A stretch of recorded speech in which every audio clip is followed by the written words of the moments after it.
दोस्तों हम क्या कर रहे हैं मुझे खुद नहीं समझ में आ रहा है। देखिए इसकी माँ यहाँ से भाग रही है, इस आदमी से चंगुल छुड़ा के मेरे पास आई, बहुत रोई गाई करी, भाभी मुझे मदद कीजिए, मेरा मदद कीजिए इस घर से निकालने में। मैं क्यों, मान लीजिए कल को मुझे कोई कुछ कहने लगे तो हम क्या करेंगे, हम फंस जाएंगे। कह भाभी मुझे इस नरक से निकाल दीजिए, मैं आपके पाँव पड़ती हूँ, हाथ जोड़ती हूँ भाभी, 3 दिन हो गया खाना नहीं खाई हूँ। और कहती हूँ मैं के जाने के लिए तो ये बोलता है कि अगर दुख में तुम मुझे छोड़ के चली गए तो तुमको चक्कू मार देंगे, जान से मार देंगे।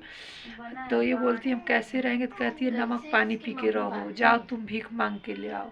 उनके घर भेजता है, जाओ झाड़ू कर देना, पोछा कर देना, मांग के ले आना खाना, और अपने घर में बैठा रहता है। दोस्तों फिनाइल पीने जा रही थी, कह रही हम भूख से नहीं रह पाएंगे, इससे बढ़िया हम मर जाएं, पर हम भूख से नहीं रह पाएंगे। तब हम लोग गए दौड़ के बचाएं, और देखिए चोरी से अपने मैके जाने के लिए तैयारी की है।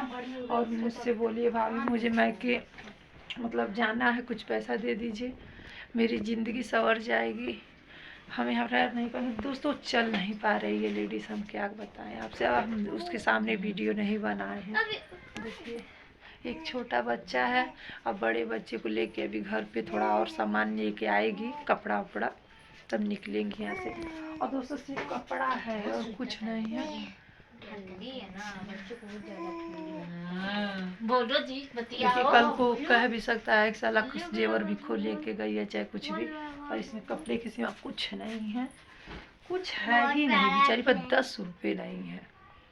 आर्टिफिशियल का कान में पहनी है, नाक में पहनी, सब आर्टिफिशियल, किराया तक नहीं है। पर बहुत रोने लगी, तब हम लोग मदद किए। और उसके यहाँ तक कि दोस्तों इतना मारता है, पटक पटक के मारता है, अब मोबाइल भी नहीं घर में रखता है वो, कि अपने मायके वालों से बात भी नहीं कर पाती है। आज मेरे मोबाइल से अपने भाई से बात की हैं, और इस कैद से वो आज़ाद होना चाहती हैं।